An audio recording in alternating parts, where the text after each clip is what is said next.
શ્રી પીપળેશ્વર મહાદેવ મંદિર ખાતે શ્રી મારુતિ યજ્ઞનું આયોજન કરવામાં આવ્યું હતું। વડોદરા શહેર બરાનપુરા વિસ્તારમાં આવેલ શ્રી પીપળેશ્વર મહાદેવ મંદિર ખાતે છેલ્લા 27 વર્ષથી મારુતિ યજ્ઞનું આયોજન કરવામાં આવે છે। આ મંદિરના પ્રાંગણમાં શ્રી મારુતિ યજ્ઞનો કાર્યક્રમ યોજવામાં આવ્યો હતો, જેમાં 5 જોડાઓએ ભાગ લીધો હતો અને આ યજ્ઞ કરવાનો મુખ્ય ઉદ્દેશ યજ્ઞમાં બેઠેલા અને દેશમાં સુખ શાંતિ સમૃદ્ધિ રહે તે માટે શ્રી મારુતિ યજ્ઞનું આયોજન કરવામાં આવ્યું હતું। આ યજ્ઞમાં 1100 વખત આહુતિ આપવામાં આવી હતી।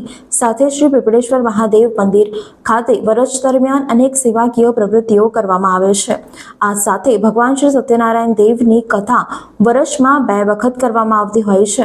વધુમાં શ્રી પીપળેશ્વર મહાદેવ મંદિરના સ્થાપકે જણાવ્યું કે ભારતીય હાઈસ્કૂલ ની બાજુમાં પીપળેશ્વર મહાદેવનો આજે 27મો પાટોત્સવ નિમિત્તે મારુતિ યજ્ઞ રાખેલો હતો અને સૌ મેળાના સાથ અને સહકારથી 5 કપલ બેઠેલા અને સારી રીતે સંપન્ન થયો છે।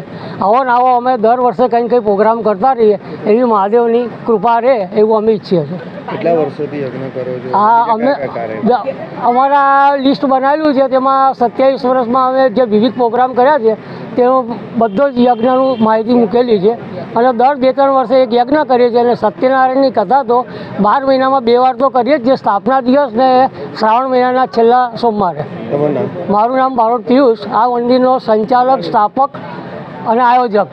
દરેક વસ્તુમાં આયોજન કરું છું અને સૌનો સાથ અને સહકાર મળી રહે છે કાયમ, અને આવો નવો મને મળી રહે એવી પ્રભુને પ્રાર્થના કરું છું।